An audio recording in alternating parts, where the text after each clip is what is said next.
আর শুরুতেই নজর রাখতেই হচ্ছে দুই তৃণমূলকেই এবার সভার অনুমতি দিল কলকাতা হাইকোর্ট। দলের ছাত্র পরিষদ টিএমসিপির প্রতিষ্ঠা দিবসে 28 আগস্ট সভার অনুমতি দিল এবার আদালত। বিড়লা তারামণ্ডলের সামনে কালীঘাট তৃণমূলকে সভার অনুমতি দেওয়া হলো। রানী রাসমণি অ্যাভিনিউর ঋতব্রত তৃণমূলকে সভার অনুমতি দিল আদালত। দুপুর 12টা থেকে 3টে পর্যন্ত সভার অনুমতি, দুই রাস্তারই একদিকে খোলা রেখে সভার অনুমতি দেওয়া হলো।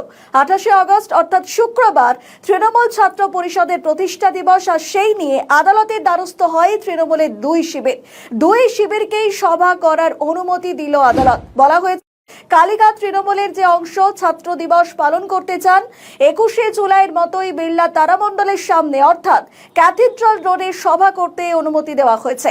আর যেখানে অ্যাভিনিউতে সেখানে সভা করতে পারবে ঋতব্রত তৃণমূল। এদিন আদালত জানায় 21শে জুলাইও তৃণমূলের দুই শিবিরকে অনুমতি দেওয়া হয়েছিল, তাই এবারও সভায় অনুমতি দেওয়া হচ্ছে। তৃণমূলের দুই শিবিরই মেয়র রোডে গান্ধী মূর্তির পাদদেশে টিএমসিপির প্রতিষ্ঠা দিবস পালন করতে অনুমতি চায়, কিন্তু পুলিশ অনুমতি দিচ্ছে না বলে অভিযোগ করেছিলেন মমতা বন্দ্যোপাধ্যায়।